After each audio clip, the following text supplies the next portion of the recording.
Está no ar mais um Direito na Prática, o seu encontro com a informação jurídica de qualidade. Hoje, o programa está totalmente dedicado ao direito de família. Vamos conversar sobre a mediação judicial, também sobre a oitiva de menores em juízo, além dos usos e abusos patrimoniais no direito de família. Acompanhe agora no Direito na Prática.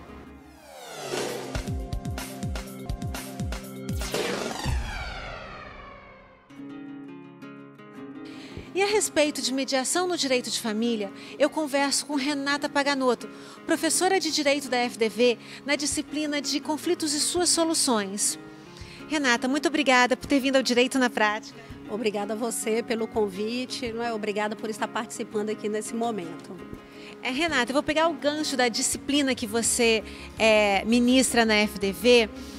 O que é Conflitos e Suas Soluções? Certo. O conflito, ele é inerente à vida humana, né? Não é possível, viver em sociedade sem conflito, né? Então, o conflito, ele pode ser traduzido aí de diversas formas, né? Mas, basicamente, ele vai representar aí, num primeiro momento, esses interesses antagônicos, sobre bens da vida. Essa disciplina, Conflitos e Suas Soluções, ela visa abordar para o aluno, assim, de forma inicial, o que é o conflito, como ele se desenvolve, e quais são as formas, os meios adequados de solucioná-lo. Porque, tradicionalmente, as faculdades de Direito, elas sempre pautaram assim, o seu ensino pela prática da solução judicial, Então, sempre essa ideia de você judicializar o conflito, o conflito sempre visto sobre essa ótica, da judicialização, o que acabava muitas vezes elevando o grau do conflito, Então, hoje a abordagem, ela tenta assim, compreender o conflito, numa dinâmica ali do seu desenvolvimento, e resolvê-lo aí através de meios adequados, e não só do meio judicial, que está aí a gente com o judiciário abarrotado de processo, mostrando que essa não é a única forma pela qual o conflito deve ser solucionado. E o meio adequado que nós vamos tratar é a mediação. A mediação ela é usada muito no direito de família, não é mesmo? A mediação, o campo, vamos dizer assim, principal dela é o direito de família. Que há um conceito até legal, que se diz que a mediação deve ser usada nos conflitos, que a gente vai chamar que tem relação continuada. Então, esses conflitos, diferente de um acidente de trânsito, que a pessoa bateu o carro, acordou ali alguma coisa, talvez você nunca mais veja essa pessoa na vida, o conflito familiar ele é diferente, porque você vai precisamente conviver com essa pessoa. Então, quando você pensa num casal com filhos, essa relação ela não termina nunca, ela se modifica, mas ela não termina. Então, você precisa de uma solução que tenha um olhar diferenciado para as partes, tenha um olhar para esse conflito, para sair daquilo que a gente chama assim da superfície do conflito e tentar compreender ali quais são as suas causas e colocar principalmente as partes envolvidas no conflito para solucioná-lo, para que elas cheguem à solução. Porque ninguém melhor do que elas para conseguir chegar à solução desse conflito. Não é um juiz, não é um advogado que vai ditar a solução para elas. Isso porque muitas vezes uma sentença não se encaixa perfeitamente no dia a dia do casal, não é isso? Exatamente. Você imagina um casal casado há 20 anos que chega no judiciário, às vezes ali com algumas mágoas, alguns ressentimentos pelo fim da relação ou pela forma como ela terminou, precisando dar conta disso tudo, vamos dizer assim, de mediar essa dor também, fazer uma mediação da própria dor ali do fim, desse luto do divórcio, e um juiz vir sem conhecer nem um pouco dessa história, não saber o que está ali, o que levou esse casal ali, a viver junto 20 anos e chegar nesse momento, e simplesmente de cima para baixo impor uma decisão.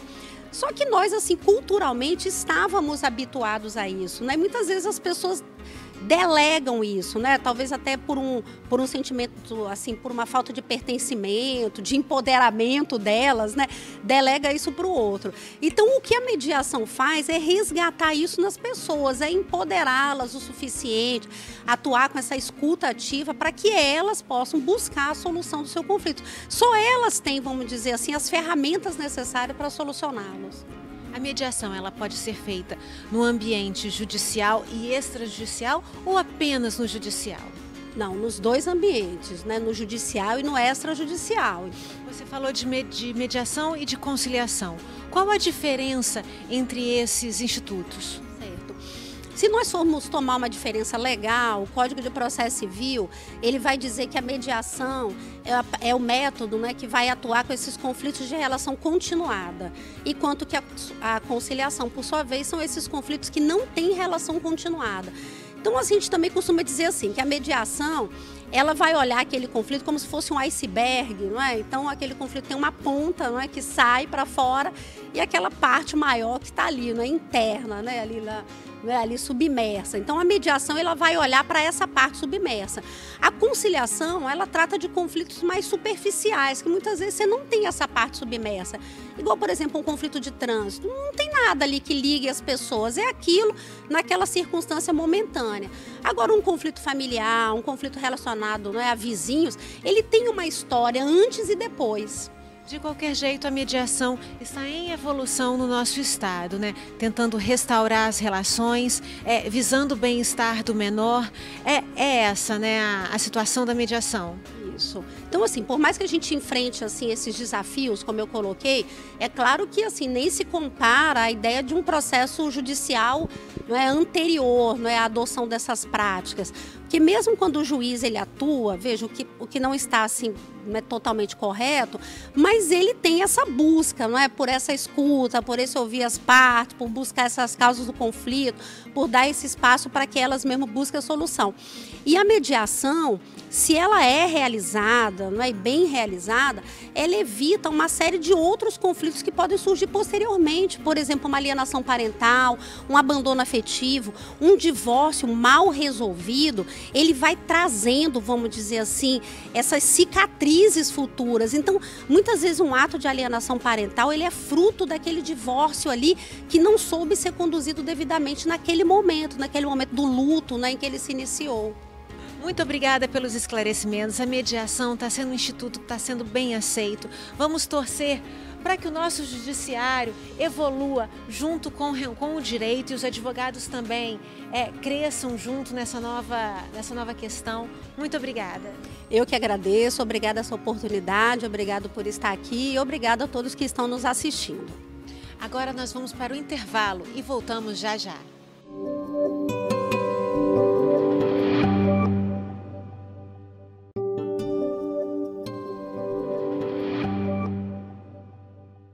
Programa Direito na Prática com Patrícia Botti. Oferecimento FDV, a Faculdade de Direito de Vitória. Italiev Gastronomia, a sua refeição saudável.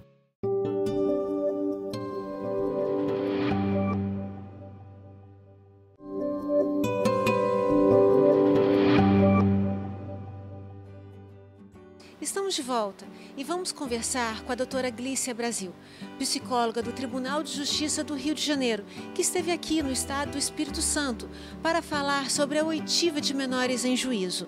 A Lei 13.431 de 2017 trouxe algumas alterações a esse respeito. Acompanhe agora. Muito obrigada, doutora Glícia. Boa tarde, obrigada. Quero agradecer essa oportunidade, dizer que estou muito feliz de estar aqui no Espírito Santo e a importância do trabalho do psicólogo nas ações de família, de infância, juvenil, que envolvam criança, no sentido de auxiliar o juiz a entender o contexto em que a criança está inserida, a entender sobre como funciona a subjetividade da criança e poder ajudar o juiz nessa prova técnica que envolva alguma questão contra a criança, em que a criança esteja sendo vítima de alguma situação de violência ou esteja envolvido com conflito com os pais, de modo que ao final do trabalho o psicólogo faça um laudo que possa auxiliar o juiz a tomar uma decisão que seja útil para a criança. E como é que está sendo a aceitação dos outros profissionais, do advogado, dos peritos, dos próprios juízes, promotor, de um profissional de uma área diferente na área? Bom, a entrada do psicólogo no Poder Judiciário era uma entrada antiga, né? O Tribunal de São Paulo na década de 80, o Tribunal do Rio década de 90. Então isso de fato é uma mudança de cultura no tribunal, é uma maneira de se trabalhar em conjunto, é fruto de uma interdisciplinaridade e de uma lógica que o sistema incorporou. E o profissional de psicologia, o psicólogo, ele auxilia a criança quando ela é ouvida em juízo? Sim. uma das atribuições do psicólogo dentro do Poder Judiciário é auxiliar a criança em todas as esferas em que a criança é ouvida dentro do sistema. Então, hoje nós temos basicamente 4 formas de escuta de criança pelo Poder Judiciário. Eu escrevi isso num artigo em que o nome é Escuta de Criança e Prova da Verdade, e Obtenção da Prova da Verdade Judicial, que está no livro, foi publicado pelo Instituto Brasileiro de Direito de Família, em outubro de 2018.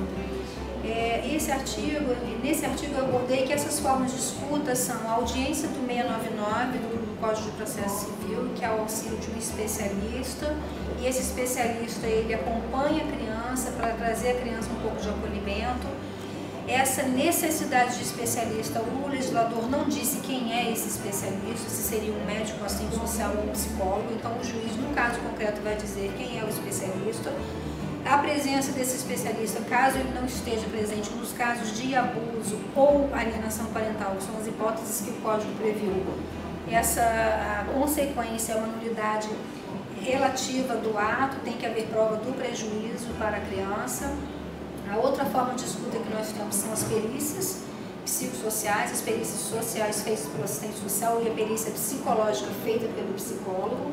Nesses casos, nós entrevistamos toda a família, entrevistamos a criança e ao final de um período de entrevistas, elaboramos um laudo que será entregue ao juízo.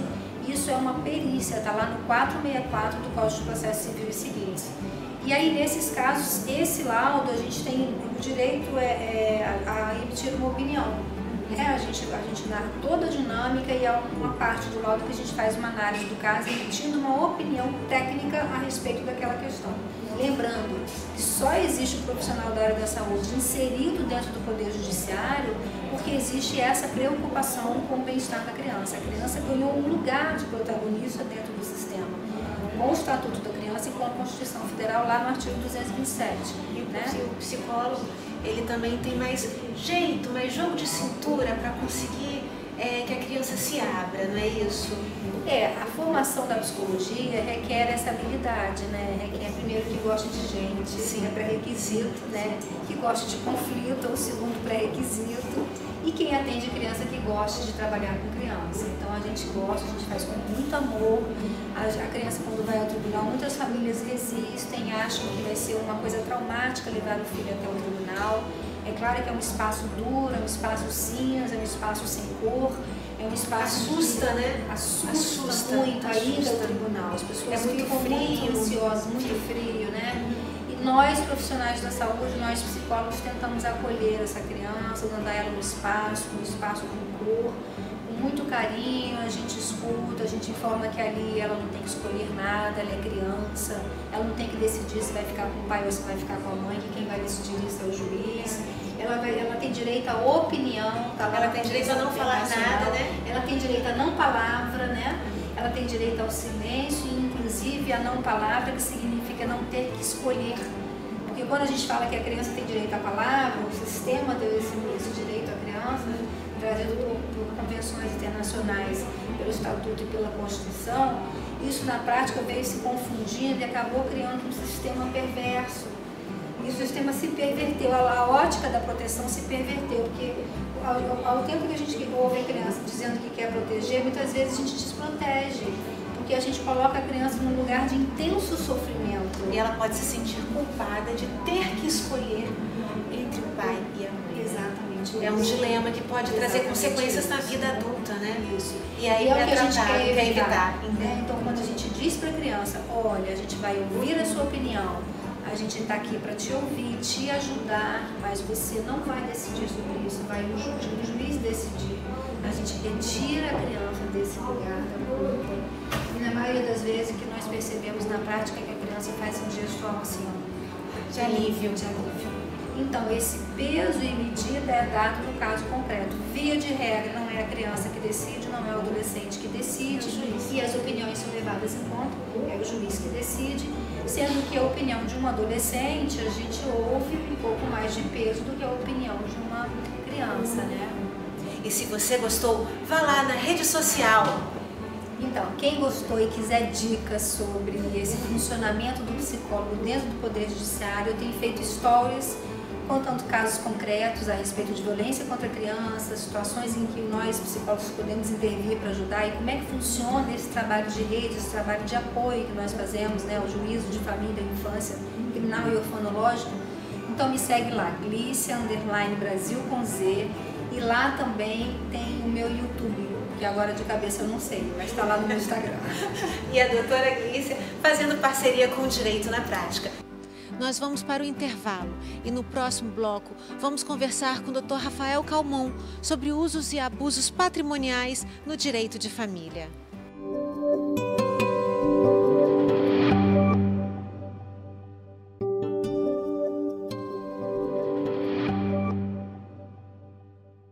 Taliev Gastronomia nasceu para atender quem procura se alimentar bem, com praticidade e qualidade.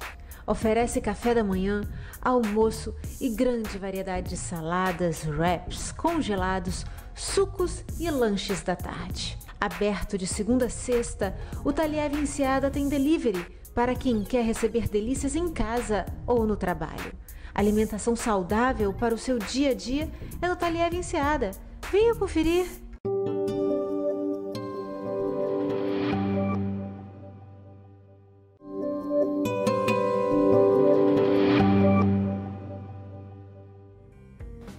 Estamos de volta. Eu estive na Escola Lacaniana de Vitória, onde o juiz Rafael Calmon falou sobre os usos e abusos no direito de família. Acompanhe agora no Direito na Prática. Eu estou com Rafael Calmon, juiz da Vara Civil Fazendária de Viana, que está aqui na Escola Lacaniana de Vitória e vai nos falar sobre os usos e abusos de partilha no direito de família. Muito obrigada, doutor. Prazer todo meu, obrigado por me receber aqui. Qual é o grande dilema e um exemplo de um abuso no direito de família quando está fazendo a partilha de bens? Pois é, no direito de família a gente vê muito abuso, especialmente quando o afeto entre o casal começa a ruir. Né? Tem um nome técnico para isso, se chama separação de fato, quando acontece o desamor. A pessoa não olha mais um para o outro como um casal de outrora. E o dinheiro começa a falar mais alto. Nessa hora a gente consegue detectar na prática a adoção de algumas posturas que já vão representar um sinal do que vai acontecer no futuro, que são esses abusos que você acabou de falar. Então muito comum aliás, é o uso exclusivo da coisa comum. O que é a coisa comum? É aquela adquirida sob determinado regime, que o mais comum no Brasil, o regime de bens mais comum no Brasil é o da comunhão parcial. Então comunicam-se todos os bens adquiridos onerosamente a partir da data da união. Se for um casamento ou uma união estável indiferente. Só que quando acontece esse início do fim, o desamor levando a uma partilha de bens futura, ou um divórcio e uma futura partilha de bens, nesse ato, antes dos bens serem efetivamente partilhados e entregues o que compete a um e o que compete a outro, a cada um deles, a chamada meação, um deles, não inusualmente, o homem, ele acaba ocupando exclusivamente, utilizando exclusivamente, alugando com frutos revertidos exclusivamente para ele, privando a outra parte de ter acesso a esse bem que é um bem comum. Então essa é uma prática abusiva bem comum. Esse abuso, doutora, ele muitas vezes a mulher sofre. A gente está dando o exemplo de que usualmente o poder patrimonial está na mão do homem, então a mulher ela procura o judiciário para tentar resolver. Porém, a gente está entendendo, através desses novos métodos, de que o judiciário ele é residual. Qual é a primeira opção para se resolver esse conflito? Hoje em dia, você falou bem, a palavra é um conflito que surge, não é um litígio. Um conflito pode levar a um litígio, mas não necessariamente levará. Então, para isso é indispensável que a pessoa procure uma equipe técnica especializada. Aqui em Vitória a gente tem os Sejuscs, no Brasil todo tem, aqui em Vitória a gente tem implantado alguns Sejuscs ao longo do estado do Espírito Santo. O melhor caminho a ser seguido é esse, procurar um centro judiciário de solução de conflitos, onde lá vai ter uma sessão prévia na presença de profissionais capacitados para a resolução desses conflitos. Caso não seja solucionado o conflito, a via do judiciário residualmente está aberta. Então vai acabar o conflito sendo julgado por um juiz, na verdade um litígio, o juiz vai acabar sentenciando e resolvendo essa questão. Mas o ideal mesmo é procurar um psicólogo, procurar um mediador, um conciliador, membros que compõem essa equipe técnica dos Sejuscs. trazendo outros profissionais para resolver uma questão que antigamente era resolvida só pelo judiciário, né? Exatamente. Antigamente, há não muito tempo atrás, as pessoas depositavam todas as suas esperanças só e única e exclusivamente no judiciário. Só que com os estudos e o avanço da própria sociedade foi percebido que o que o juiz é mais capacitado para resolver se chama litígio. É o que? Aplicar o direito caso nada mais seja alcançado antes disso. Então o juiz não pode deixar de sentenciar, ele vai sentenciar e vai julgar o caso. O judiciário vai resolver. Mas o conflito que subjaz esse litígio que o juiz resolve, ele pode continuar, muitas vezes continua e muitas vezes ele é até aumentado por esse ato do juiz que, na boa intenção e cumprindo o dever funcional dele, julga o litígio. Mas o conflito pode permanecer. O típico exemplo disso é uma ação em que o juiz condena um pai a pagar alimentos ao filho. Então você consegue imaginar o tamanho de um conflito que está por trás disso. Até porque muitas vezes a sentença ela não se adapta perfeitamente àquela situação familiar, né? Então quando se tenta resolver o conflito por meios alternativos, pelo Sejusc, as partes mesmo vão entrar num acordo e estabelecerem as situações adequadas para aquela situação. Daí, o seu conselho quando um casal está em vias de separação com relação à partilha, qual é o seu conselho? Pois é, eu imagino que numa situação teórica, né, que eu poderia recomendar é assim, os métodos hoje eles são chamados de adequados, né? Sim, não são mais nem chamados de métodos alternativos. Reputou-se que percebeu-se ao longo do tempo que o judiciário, sim, é um método alternativo. Porque os primeiros métodos a serem utilizados são aqueles que eu falei agora há pouco. Então tem a mediação, a conciliação, a arbitragem não é cabível em família, mas é um método bom para resolver conflitos de fora da família. O ideal é isso, a pessoa envolvida no conflito familiar, ela busca os Sejuscs, que são centros judiciários preparados para a solução de conflitos. A sigla já diz isso, é um centro especializado de solução de conflitos, onde vai ter uma equipe técnica preparada, composta por vários membros de mediadores, de psicólogos, de terapeutas, o ideal é que tenha um acompanhamento econômico também, quando houver uma partilha de bens. Procurando esses conflitos, a pessoa vai ter uma noção panorâmica do conflito em que ela está envolvida. Se ele eventualmente não vier a ser solucionado por essa equipe, onde ela participará, a própria pessoa conflitante vai ser colocada frente a frente com o outro conflitante envolvido. Se eles próprios não conseguirem construir a solução para o problema dele, com o auxílio dessa equipe, o judiciário vai estar os esperando e vai ser resolvido o litígio. Mas o ideal mesmo é que fique esperado já nessa fase prévia. Ok. Doutor, muito obrigada. De nada. E em breve estarei lá em Viana, em Areinha, para entrevistar, entender direitinho qual é aquele projeto e espero que vocês acompanhem. Encerramos mais um programa. E para você que quer manter-se atualizado, acompanhe as nossas redes sociais. Facebook e Instagram, Direito na Prática. E no YouTube, Direito na Prática com Patrícia Botti. Até o nosso próximo encontro.